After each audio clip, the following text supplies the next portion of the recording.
infección? Pues es una...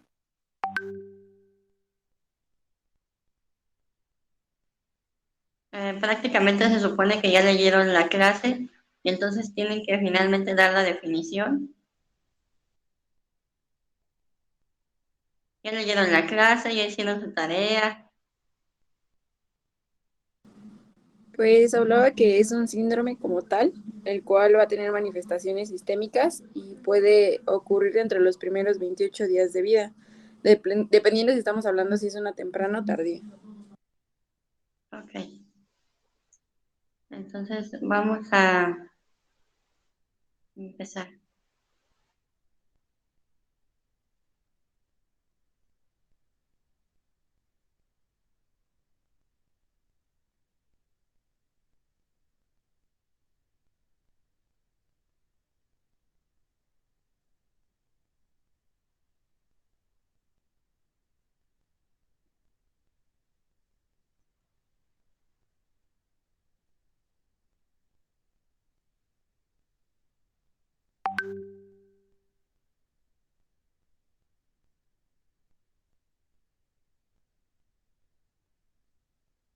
¿Pueden ver la pantalla? Sí, doctora. Ok. Bueno, buenas noches nuevamente. Entonces vamos a ver el tema de sepsis como tal. La verdad es súper importantísimo. Quien está anotando por aislados, pues se da cuenta que cada vez hay más casos y que todos son dentro de las complicaciones que pueden tener, pues pueden condicionar modificaciones de sobrevida, de su calidad de vida, de su estancia en el servicio también. Uh-huh. Entonces, como bien ya nos decían, es un trastorno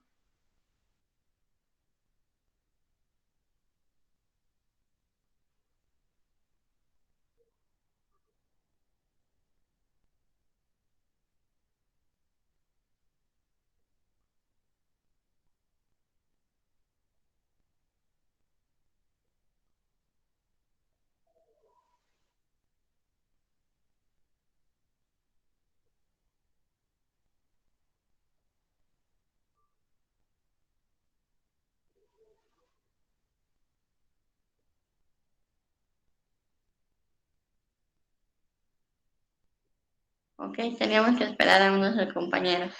Es un trastorno orgánico potencialmente mortal provocado por una respuesta desregulada del huésped a la infección. Ajá, quiere decir, ya hay una infección instalada, y entonces la respuesta que se desencadena, eso es como tal.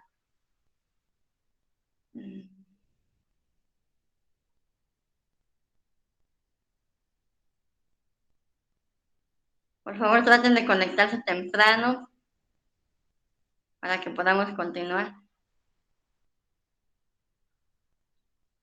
Entonces, la respuesta que tiene el organismo hacia el proceso de infección es como tal la definición de sepsis. Es la primera causa de muerte y mortalidad mundial. 1 de cada 4 tiene un desenlace grave. La segunda causa de muerte en pediatría y más de 1.5 millones de casos por sepsis grave al año es lo que se observa.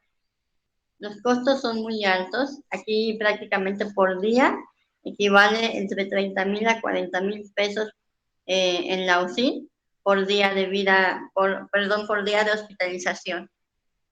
La mortalidad se incrementa conforme el proceso de sepsis se agrava. Los factores de riesgo, que son los criterios de Gibbs, que ustedes ya lo tienen bien conocidos, que los detectamos desde el momento en que están en topocirugía, en donde en la historia clínica también tenemos que rellenar los factores de riesgo que puedan tener, que podamos considerar de riesgo, porque hay criterios mayores y criterios menores, y en base a un criterio mayor y 2 criterios menores, para nosotros es suficiente para poder determinar que tiene riesgo de proceso de infección o riesgo de proceso de sepsis y poder utilizar el antibiótico. Entonces, debe de ser la temperatura que tenga como tal, temperatura axilar, que tenga mayor de 38 grados centígrados acompañado de no son más de los siguientes, como son sensibilidad uterina, líquido amniótico que sea purulento, que esté fétido, la taquicardia materna, la taquicardia fetal, la leucocitosis materna, el aumento de la contractilidad uterina o dolor pélvico al movimiento, como están todos los criterios de coriamnionitis. Ajá. Estos son los que corresponden a los criterios de Gibbs, aunado a que pudiera haber procesos de infección de vías urinarias, cervicovaginitis, ajá, todos ellos se suman. Vean ustedes en este cuadro cómo dentro de toda la gama de, de los gérmenes que podemos tener, ajá, vean, aquí es cómo se van dando el comportamiento y las peculiaridades de cada uno de ellos.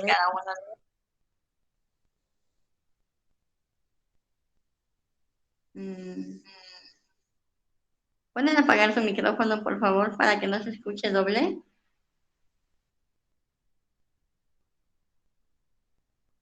Y ya de cualquier forma, si tienen alguna duda, de verdad con toda confianza me pueden preguntar. Entonces, dentro, por ejemplo, de los gram negativos, ajá, tiene mucho que ver con que sean agentes nosocomiales, tiene más que ver con el tiempo de hospitalización. Cuando tienen procesos invasivos, catéteres umbilicales o catéteres venosos centrales, si hay uso de nutrición parenteral, si hubo alguna cirugía, si hay sonda pleural, ajá, tiene más frecuencia. En cambio, va a depender si son de peso bajo o prematuros, ajá, tienen más tendencia a que sean gram positivos. Cuando hay procesos de riesgo secundarios derivados a la multiinvasión, entonces muchas veces la cándida es la más frecuente, sobre todo aspectos de infecciones asociadas a la hospitalización. Esta es la clasificación, como bien decía su compañera, se clasifica en temprana, tardía, ajá, y como tal asociada a la salud, que es la nosocomial. Entonces, cuando es menos de 3 días, se le cataloga como temprana, y de los gérmenes más frecuentes está E. coli, Listeria monocitógenes, Enterococcus, ajá, y Staphylococcus agalactiae. Por ello es de acuerdo a los gérmenes que se tengan derivados de la etapa que tengan, se da el esquema de antibiótico de primera elección para los mismos. Y en la sepsis tardía, que son mayores de 3 días de vida, encontramos Staphylococcus fabulosa negativo, Aurus, Enterococcus, Klebsiella pneumoniae, Pseudomonas o Cándida. Ajá. Cuando son asociadas a la salud, que equivale a que haya salido del hospital, pero que no tenga más de 72 horas, ajá, entonces puede ser Staphylococcus epidermidis, Klebsiella, Enterococcus, cándida, bacterias multiresistentes. O por ejemplo también que haya estado con hospitalización en más de 15 días. Hay algunos gérmenes de forma específica que, no, que son los atípicos, y para esto es esta diapositiva. Muchas veces se ven asociados a la cervicovaginitis. Antes se pensaba eh, que era más frecuente como tal Listeria monocitógenes. Ajá, hay ahora ya dentro de todos los atípicos, cualquiera de ellos puede ser, ajá, entre clamidia, ureaplasma, ajá, son los más frecuentes, en donde observamos que el comportamiento persiste, es al deterioro de forma clínica. Ajá, son pacientes que se ven, que nacen como clínicamente sanos, ajá, pero con ese requerimiento mínimo de aporte de oxígeno y esa dependencia que se prolonga a más de 10 días el uso de oxígeno, en donde encontramos placas de rayos X que no se ven con alteración, prácticamente normales, y no es hasta después de la primera semana de vida que empiezan con leves modificaciones, leves infiltrados. Ajá. Mucho tiene que ver los atípicos ahí y por eso también hay que nombrarlos. Estas son las definiciones. Siempre ustedes se habrán dado cuenta que hay varios tipos de consensos. Ajá, antes, como tal, la sepsis se utilizaba o se definía en el consenso que era para sepsis en adultos.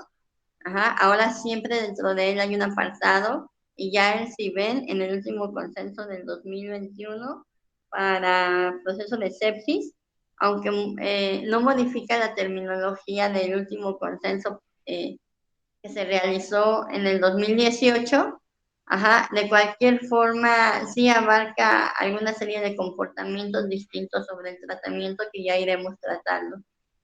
Entonces, pues bien, dentro de las definiciones, abarcamos sepsis, que ya haya una evidencia clínica de infección, más que haya respuesta inflamatoria sistémica. Ajá. Cuando tenemos sepsis severa es que haya esa respuesta inflamatoria sistémica más hipotensión, ajá, o que haya alguna alteración o alguna disfunción a órgano sistema. Cuando hablamos de choque, es que ya haya requerimiento de aminas vasopresoras para mantener esa presión arterial. Ajá. Entonces, ¿qué es el síndrome de respuesta inflamatoria sistémica? ¿Se acuerdan?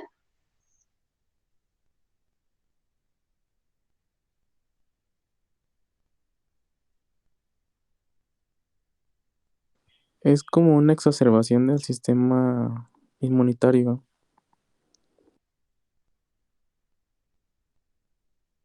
Así es. Ajá. Y esa exacerbación de respuesta inflamatoria como tal del sistema inmunitario, pues empieza a ver o a dejar ver varias alteraciones y que se traduce en los signos vitales. Entonces encontramos que haya hipertermia, que haya fiebre o que haya hipotermia, que haya taquicardia o que haya bradicardia o que haya frecuencia respiratoria, ajá, que haya como tal polipnea o bradipnea, pausas respiratorias, apneas. A eso como tal es la parte clínica del síndrome de respuesta inflamatoria.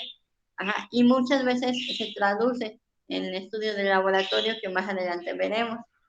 Cuando hay sepsis, quiere decir ya hay un foco de evidencia de proceso de infección, ajá, o hay bacteriemia presente.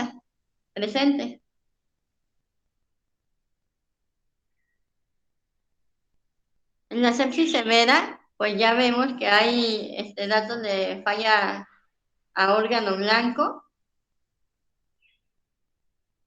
que puede ser a todo órgano y sistema, dependiendo del foco del proceso de infección.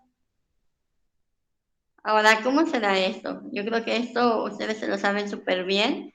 Se presenta el agente patógeno, ajá, que ocasiona el proceso de infección, ajá, lo presenta finalmente al macrófago.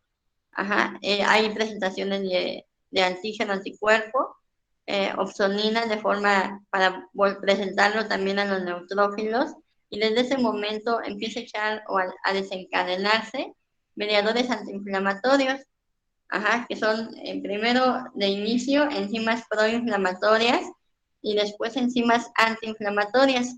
Las enzimas proinflamatorias, la interleucina 1, la interleucina 6, la interleucina 8, ajá, y empiezan factor de necrosis tumoral, factor activador de plaquetas, ajá, y empiezan a desencadenar una respuesta inflamatoria de forma acelerada, de forma perpetuante, ajá, y entonces el organismo se ve alterado y dañado por esa misma respuesta disregulada y empieza a producir otra etapa que es la antiinflamatoria, ajá, que condiciona interleucinas de rescate. Uh-huh. Todas las que condicionaban como tal estados de vasoconstricción y remodelación dentro del proceso inflamatorio, ahora se ven inhibidas, ajá, por la bradicinina, interleucina 4, interleucina 10, 11, 13, ajá, que finalmente van a contrarregular o una cascada contrarreguladora. Ajá. Y bueno, derivado de toda esta alteración que se tiene, ajá, hay una parte de forma muy especial que es el daño a nivel del endotelio. Se ocasiona modificaciones en el estado precapilar y hay fenestras a nivel endotelial que modifican la presión oncótica. Ya no hay esa adecuada agregación plaquetaria y el adecuado recubrimiento endotelial y empieza a haber alteraciones vasculares a todos los niveles de órgano y sistema. Entonces, bueno, pues bien, eso condiciona que vaya modificaciones de redistribuciones de flujo también, como lo veíamos en la mañana. Pero como el estado es microvascular y el daño es a nivel endotelial, entonces la microvasculatura se ve afectada a nivel de cerebro, a nivel de pulmón, a nivel de corazón, a nivel de hígado. Toda esta microvasculatura afectada tarda en modificar su mecanismo de contrarregulación. Y esto les condiciona mayor alteración o un estado que se perpetúa. Y finalmente, al haber esa modificación en la microvasculatura, pues causa estado de perfusión a todo daño, a todo órgano blanco, que condiciona daño a nivel celular. Desde el inicio desde el inicio como tal de la etapa contrarreguladora, hay modificaciones en la cascada de coagulación. Y aunado a ello, hay un estado de equilibrio o de balanza entre el incremento de la modificación de la alteración del estado de coagulación con la modificación de la fibrinolisis, tratando de mantener un equilibrio para evitar que haya más desencadenamiento de mediadores proinflamatorios, de daño endotelial, que ya no haya como tal expresión del factor tisular y una producción exagerada de trombina. Dentro de ellos hay una parte muy importante que es la proteína C, que se encarga como tal de tratar de eliminar lo más rápido que se pueda el daño endotelial, tanto el factor de necrosis tumoral como el factor activador de plaquetas, e incluso también la vasopresina, pero un poquito más la proteína C. Dentro de ellas tratan de tener un equilibrio entre la cascada de coagulación que está desregulada y que está activada de forma acelerada y la cascada de fibrinolisis. Por ello es que cuando ustedes se dan cuenta que hay un paciente con sepsis, hay una etapa de forma específica que se llama la etapa de precoagulación intravascular diseminada, en donde se dejan ver pequeños daños incipientes a nivel de la cascada de coagulación. Ahí es donde tenemos que acelerar el tratamiento, porque una vez que hay consumo masivo, muchas veces los pacientes no los alcanzamos. Y ustedes se dan cuenta en los que han rotado por la UCI, en donde tiene plaquetopenia, tiene coagulopatía, tiene anemia, le transfunden esto, le transfunden todos los elementos y finalmente aún así sigue consumiendo, porque conforme más pasa el tiempo, el patrón de consumo siempre será mayor. No sé si dudas o preguntas. No, doctora, todo bien. Pues bien, entonces el estado de balance entre el estado de coagulación y fibrinolisis por un lado y por el otro lado el estado proinflamatorio y antiinflamatorio que tenga el paciente, todo ello conlleva de una forma secundaria a tener el daño endotelial a todos los niveles, en la parte de la microvasculatura, en la parte precapilar.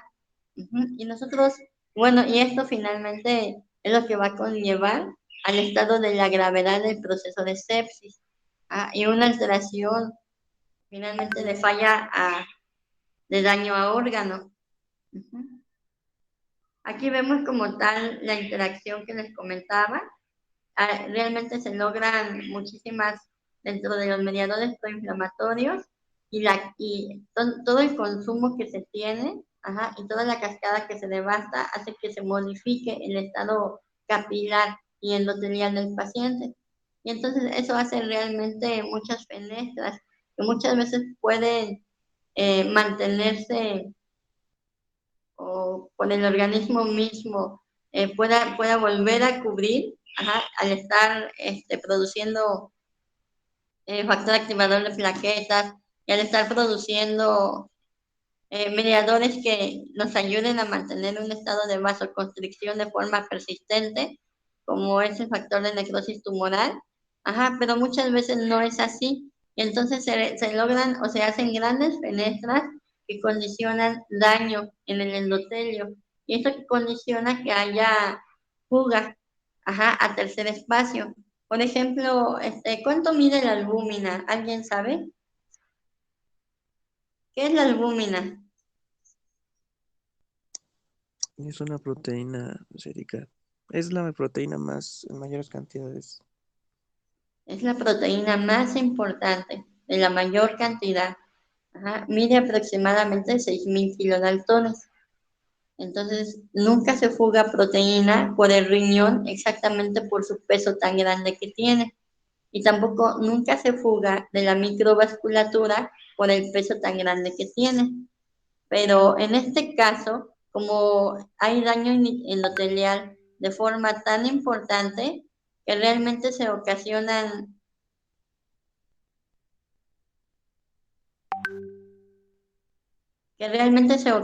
grandes fenestras. Y esto ocasiona que la albúmina se fugue a tercer espacio. ¿La albúmina qué hace? ¿Al Media la fogarse o...? La albúmina se encarga de mantener la presión oncótica a nivel intravascular y eso le condiciona en la potencia de volumen para tener estado de perfusión a todos los órganos y sistemas. Aparte, la albúmina jala agua, que es lo que mantiene el estado de contención. Pero si la albúmina se fuga a un tercer espacio, entonces también jala agua al tercer espacio. Por eso los pacientes chocados dicen, está chocado, le pasan carga y parece que no le pasa nada. Pero si se dan cuenta en las personitas que andan en la UCI, ustedes ven y el paciente se ve pequeño, de bajo peso, pero con algunos edemas de declive. Pero todavía necesita minas, pero todavía está en estado de choque, y eso es porque no hay un estado de contención adecuada y traduce el daño endotelial. A eso se le llama síndrome de fuga capilar. Uh-huh.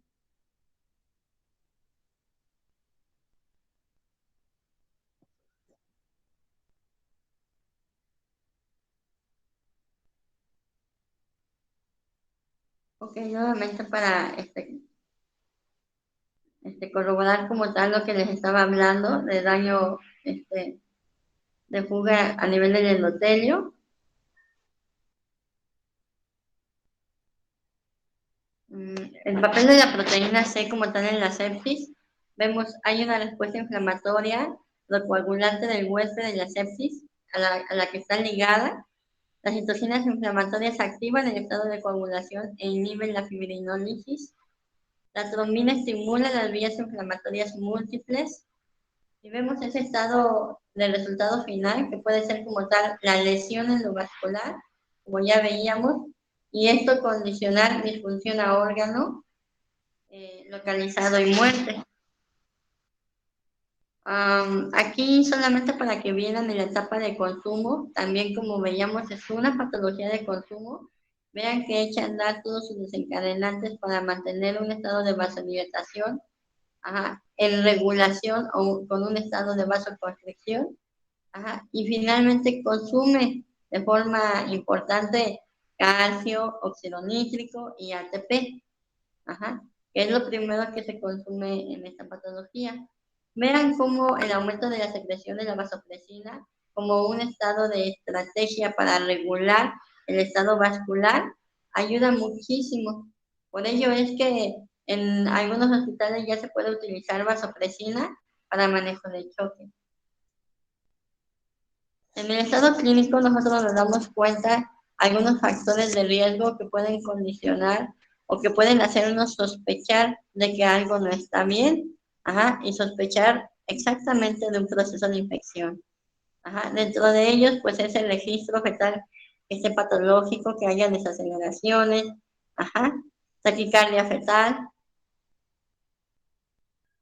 Cuando los vemos en etapa de neonato tardío, cuando llegan del lado de pediatría, ustedes se dan cuenta, los bebés únicamente están con estado de hipoactividad, hiporeactivo, irritable, A veces hay vómito, regurgitaciones, rechazo al alimento, evacuaciones disminuidas de consistencia, ictericia prolongada, las ictericias patológicas prolongadas seguramente serán por sepsis, mala perfusión periférica, a veces hay dificultad respiratoria, a veces hay pausas respiratorias.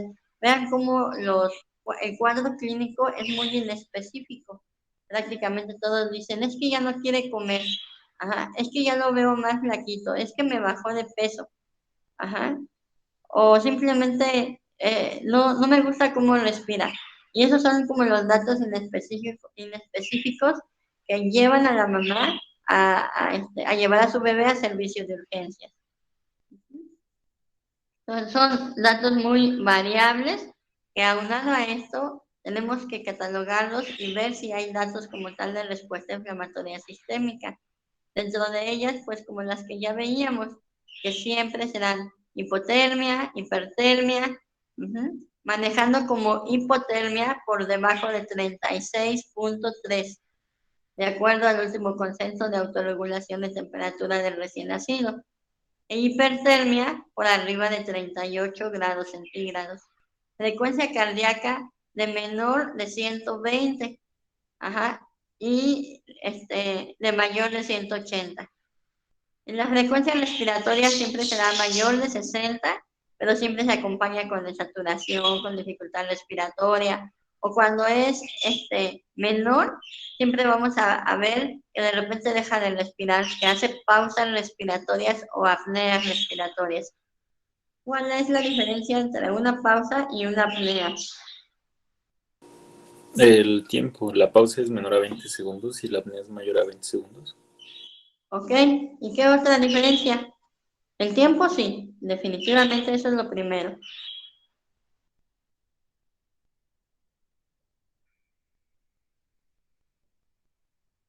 La otra diferencia es la frecuencia cardíaca. En una pausa, la frecuencia cardíaca no modifica y dura menos de 20 segundos. Pero en la apnea, tanto dura más de 20 segundos como la frecuencia cardíaca, como hace bradicardia. Entonces, así diferenciamos la apnea de la pausa. Entonces, pues bien, cuando hace bradipnea, exactamente nos referimos a que haya pausas o apneas respiratorias. Esto únicamente es subjetivo finalmente si no sabemos observar. Por eso es muy importante que nos pongamos a revisar y a observar, a ver si realmente se detiene el respirar.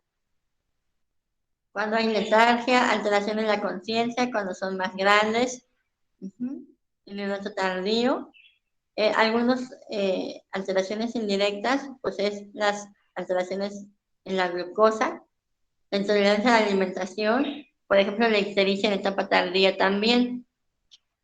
Ya del síndrome de respuesta inflamatoria sistémica, los aspectos clínicos, pues son esos signos vitales que se modifiquen. Los aspectos del laboratorio, pues vamos a ver percentilado para edad gestacional y día de vida, de que haya leucopenia o leucocitosis, neutrofilia, la relación bandas neutrófilos mayor de 0.21, más de 500 bandas totales, que haya plaquetopenia, una PCR mayor de 1, una PCT mayor de 0.5 y una BCG mayor de 10. En el hospital tenemos BCG y tenemos PCR. Hay muchos hospitales que tienen procalcitonina, por eso es importante saberla. Hoy por hoy el hemocultivo será el más altamente sensible y por ello es muy importante, si ustedes se han notado por aislados, se han dado cuenta que de entrada les tomamos hemocultivo a la sospecha de proceso de infección. y vamos vigilando en el tiempo el hemocultivo y hacemos hemocultivos de control si así se requiere. Ajá, y cuando tenemos un antibiograma tenemos que checar cuál es el germen que realmente afecta para saber, porque ya me está hablando de una bacteriemia, y entonces es la única forma en que me engloba como tal que haya una sepsis. Aquí únicamente para determinar cómo se modifican los estudios del laboratorio de acuerdo al germen que se está alterando.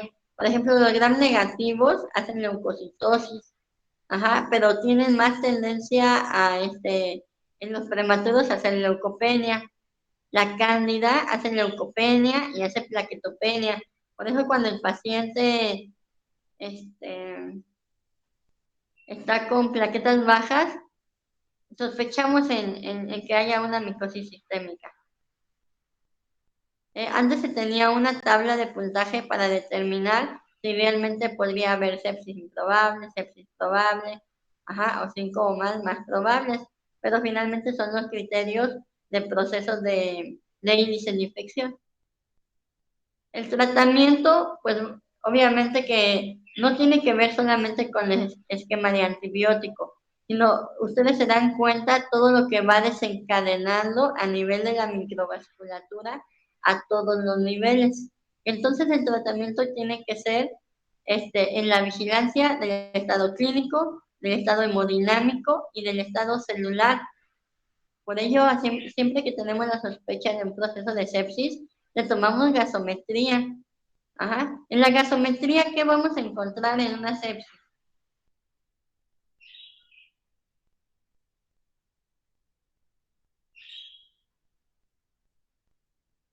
Acidosis.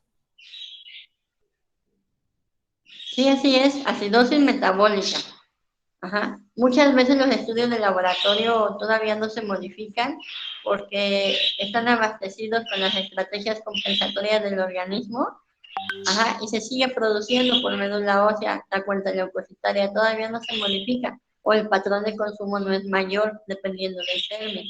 Pero lo que sí encontramos es una cirrosis metabólica. Ajá. Entonces, cuando el paciente se está empezando a poner amarillo, hay un poquito de variaciones en su glucosa, y si tomamos gasometría y empieza con la cirrosis metabólica, algo no está bien. Definitivamente puede ser sospecha de sepsis y hay que eh, iniciar con toma de hemocultivo, con vigilancia de sus signos vitales para estar checando que no haya datos de respuesta inflamatoria sistémica. Entonces, bueno, pues bien, ya una vez la sepsis establecida, se tiene que monitorizar. Ajá. Y dentro de ello, pues es la estabilización hemodinámica, que es lo que requiere de acuerdo al proceso de sepsis que tiene. Si requiere volumen, si requiere inotrópico, si requiere vasopresor, si requiere un oxígeno alterno, suplementario, transitorio, ajá, aparte de los antibióticos. Vean ustedes este bebé y no sé si lo alcanzan a ver, cómo se ve la piel.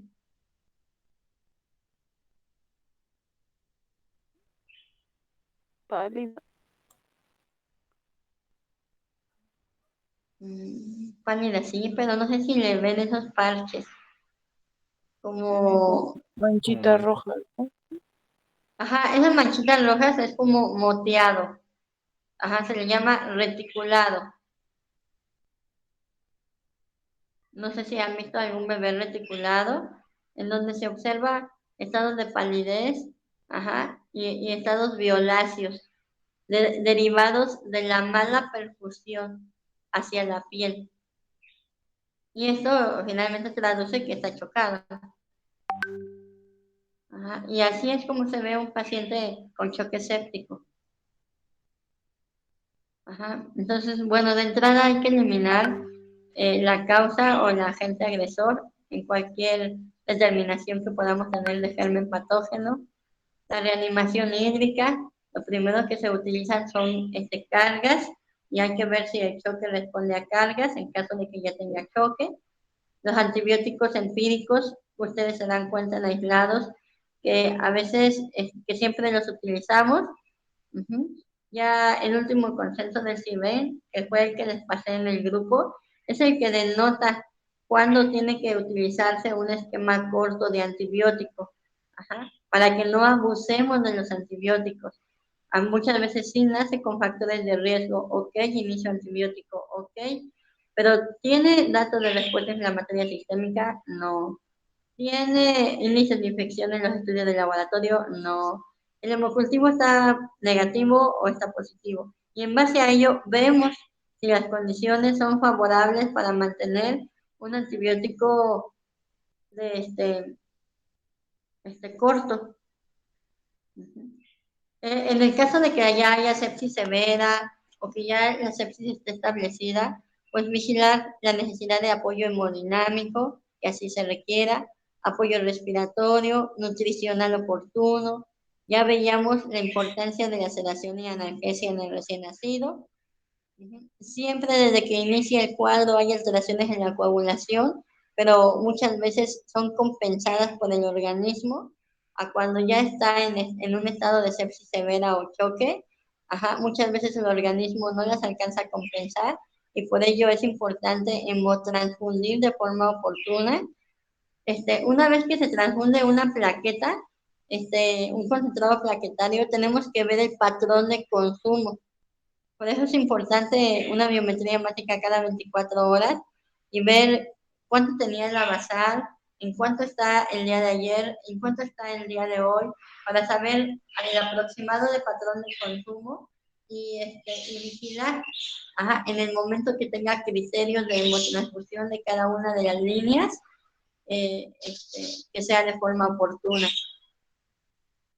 El apoyo renal, tratamiento quirúrgico si así se necesita, e incluso hasta experimental puede ser. Vean, de los antibióticos profilácticos, el agente agresor más específico del tracto genitourinario es Listeria monocytogenes. Y entonces por ello los medicamentos de primera elección es ampicilina amicacina. La ampicilina es la que finalmente le pega a la Listeria monocytogenes, que se da para la sepsis temprana. Para la sepsis tardía, que es mayor de 3 días, con los gérmenes que ya habíamos visto, sobre todo gram positivos, el tratamiento de primera elección es la oxacilina cefotaxima, para cubrir tanto gram positivos como gram negativos. La oxacilina no la hay en México. El primo hermano es la dicloxacilina. Entonces, dicloxacilina, ¿qué es lo que se utiliza? Muchas veces ustedes se dan cuenta, aquí en el sistema no hay dicloxacilina IB. Y entonces muchas veces utilizamos alguno u otro que cubra la parte de los gram positivos. Aquí debemos de ser muy cuidadosos porque esto, muchas veces el manejo o el cambio del esquema, pues nos puede condicionar más riesgo que beneficio. Y ya cuando tenemos el hemocultivo y nos da la sensibilidad o el antibiograma como tal, pues podemos determinar el antibiótico que más le convenga al paciente de acuerdo al proceso de infección. Sobre todo ustedes se darán cuenta en los que están en la OSIN o en los que están en pediatría, de acuerdo al antibiograma podemos determinar cuál es el antibiótico que más le conviene. Algunos otros coadyuvantes, tenemos la inmunoglobulina. Esta se da de 750 miligramos a 1 gramo por kilo por dosis. No se ha visto diferencias significativas entre dar 1 o 3 dosis. Solamente se utilizan hasta 3, sobre todo cuando hay factores de riesgo que se suman, como la ictericia. Y se pasa en 6 horas vigilando los signos vitales. Los esteroides, la única forma de uso de esteroide es cuando está en la etapa caliente del choque séptico. Por ello es muy importante detectarla porque es en el único momento donde se pueden utilizar. En los demás momentos podría ser de riesgo porque baja el sistema inmunológico. Como ya les platicaba en la mañana, cuando hay datos de falla a órgano, es muy importante no solamente dar el sustrato, que es la volemia, sino también dar cómo lo voy a mover. Y en este caso, el estado del vasopresor para saber cómo voy a perfundir es muy importante. Dentro de ellos, los vasopresores está la norepinefrina y la dopamina. Ajá. Ya por mucho tiempo se utilizó dopamina, se ha visto que incrementa el consumo de oxígeno y por eso ha modificado su uso. De ellos, muchas veces los que son refractarios a dopamina se utiliza norepinefrina y ya como tal se tiene de primera elección. Todos los pacientes que reciben vasopresores es importante que tengan una gasometría de control, aunque no tengan una línea arterial. Ajá. Y ya está súper investigado que la dopamina no debe de utilizarse en dosis dopa para protección renal. La vasopresina es algo que está, como veíamos, dentro de la fisiología, de la fisiopatología. Ajá. Siempre lo ideal es usarse en el choque refractario, ajá, porque nos va a ayudar a mantener el estado de perfusión de una forma más idónea y por más tiempo. Y bueno, aparte trata de eliminar las complicaciones inherentes, como dentro de ellas, en los pacientes que tienen factores de riesgo sumativos de hipertensión arterial pulmonar. Es un hemostático, es un termorregulador y lo más importante, mejora el estado de regulación a nivel del flujo sanguíneo cerebral y a nivel de miocardio. Entonces, por ello es muy importante su uso. Aquí únicamente como para determinar y que quede así como súper claro, las cargas, como les decía, no son para hidratar, son para perfundir. Ajá. Y entonces, ¿qué quiere decir? Que en el momento en que llegue el paciente chocado, yo tengo que tomar la presión arterial, tengo que vigilar el estado de perfusión del paciente y con esto determinar el requerimiento de carga, sí o no. Ajá. Posterior al volumen, entonces ya se da casi junto, pero inmediato a los vasopresores. Muchas veces no solamente necesitamos el vasopresor, si ya los datos de daño a órgano fueron suficientes para modificar el estado del miocardio, entonces tenemos que utilizar el inotrópico, aparte del vasopresor. Dentro de los antimicrobianos es importante que se utilicen en la primera hora. Ustedes se dan cuenta que se utilizan de inicio de forma empírica. Siempre tenemos que encontrar la respuesta terapéutica. ¿Por qué creen que la respuesta terapéutica de los antibióticos será de 48 a 72 horas? ¿Por qué?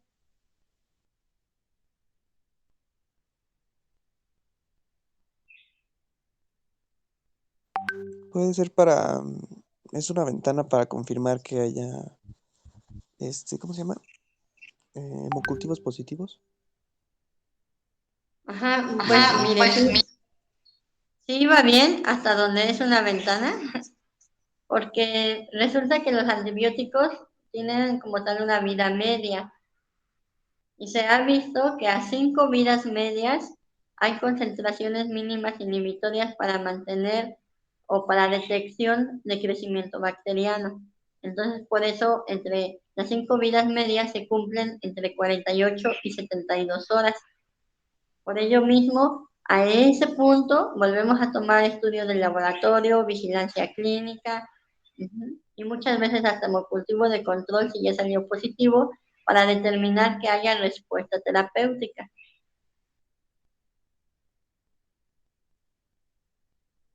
Como tal, la diferencia entre tener un choque frío y un choque caliente tiene mucho que ver, o lo podrán identificar mejor si les platico cómo va la fisiología, bueno, la fisiopatología.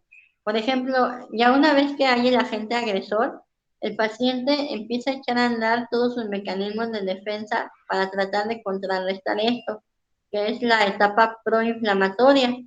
Y entonces empieza a echar a andar todos sus mecanismos. El mismo sistema de proinflamatorio hace que haya fiebre, hace que haya taquicardia, incluso tratando y detectando ese estado de hipoperfusión, hace que haya mejoría en el estado de perfusión inmediata. Y esa es la fase del choque caliente, cuando los mecanismos compensatorios se echan a andar tratando de contrarrestar el daño que se tiene. Pero cuando esto no fue suficiente y ahora está a la baja y ya no hay de dónde sacar, entonces viene la etapa fría, que es el estado de mala perfusión, bradicardia, hipotensión. Entonces, solamente en la etapa de choque caliente es cuando podemos utilizar esteroides, por eso es muy importante. Aquí solamente recordando, solamente en estado de choque séptico, de inicio es el volumen, 1 a 2 cargas únicamente, aunado a ello el vasopresor, que se tiene que utilizar para optimizar como tal la precarga. Siempre se tiene que estar monitorizado. Esto es súper importante que chequen los tiempos. Esta es como la primera etapa de lo que da el manejo del choque séptico, pero sí es muy importante que vean los tiempos. Como en ello se habla de, bueno, ahorita nos regresamos. Miren, vean los tiempos. Este es el último consenso que hay sobre choque séptico. Y vean, desde que llega el paciente, dice reanimación inicial con cargas 20 mililitros por kilo, hasta 3 cargas para optimizar, corregir la glucemia. Vean cómo ya requiere, si requiere estado de inotrópico, la epinefrina en qué momento se utiliza o las aminas en qué momento se utilizan. Si ustedes se dan cuenta, está hablando que en el minuto 15 ya debo de tener aminas. ¿Qué quiere decir? Que en el momento que llega el paciente, reviso clínicamente, determino estado de choque y entonces ya intubé, ya coloqué la línea central, ya coloqué el inotrópico en el minuto 15. Ya para el minuto 60, que es la hora dorada como tal, ya determiné si fue suficiente el inotrópico que instalé, o lo cambié, o lo modifiqué, o si fue refractario. Si inicié con dopamina y fue refractario, entonces ya hasta lo modifiqué. Entonces solamente quería enseñarles esto para que vieran los tiempos y la dinámica que tiene que ser cuando un paciente llega al servicio de urgencias en estado de choque. Entonces, bueno, regresando, es muy importante el manejo de volumen de inicio, porque si manejamos aminas, pero no dejamos el sustrato, tampoco no hay forma de cómo perfundir. Entonces, manejamos volumen, después manejamos el vasopresor. Si es refractario, cambiamos el vasopresor. Si requiere inotrópico, utilizamos el inotrópico. Vean, cuando ya se requiere ventilación mecánica, siempre es importante que la presión pico nunca se utilice tan alta. Hay que manejar únicamente en estos casos, hay que manejar esta parte de hipercapnia permisiva. Se ha visto relacionada la hipocapnia a leucomalacia de forma persistente. Entonces, mantener el CO2 por arriba de 45 es lo mejor, y un PEP de forma fisiológica cuando vamos a intubar. La glucosa siempre debe de estar por debajo de 140 y por arriba de ¿cuánto? ¿De 50? 45. Y por arriba de 45, que es lo normal para un recién nacido. Siempre utilizar la nutrición parenteral de forma oportuna.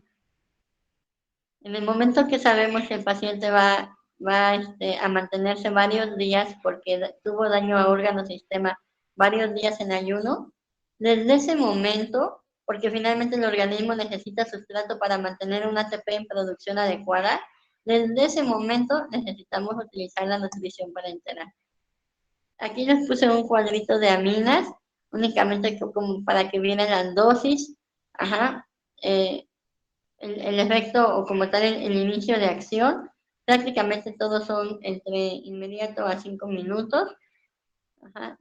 Y bueno, va a depender mucho del estado de cómo llegue el paciente y lo que vayamos necesitando. No sé si dudas o preguntas.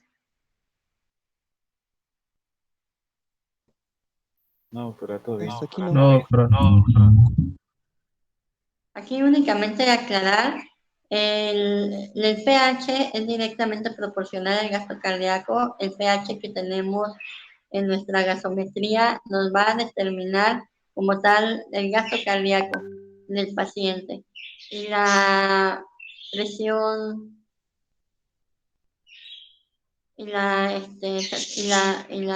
presión parcial de oxígeno, ajá, nos va a mantener nuestra reserva venosa que tengamos y es directamente proporcional al índice cardíaco que podamos tener.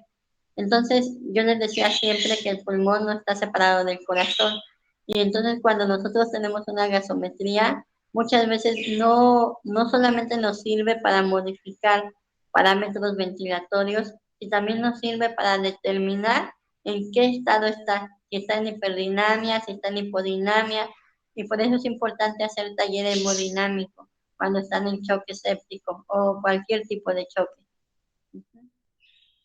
Entonces, así como dudas, preguntas, aclaraciones.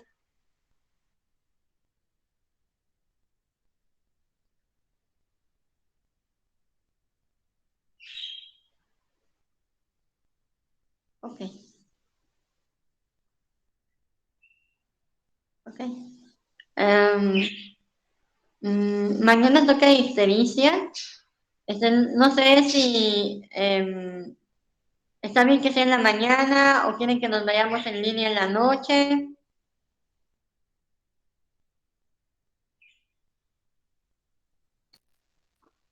La mañana está bien, doctora. Ok. El día jueves, alguno de sus compañeros me pidió que el hipotiroidismo se viera en la noche. Entonces, ¿no tienen problema con que hipotiroidismo se vea en línea? No, doctora. Ok. Bueno, entonces mañana nos vemos a las 7 de la... ¿Vale? No digo que gracias.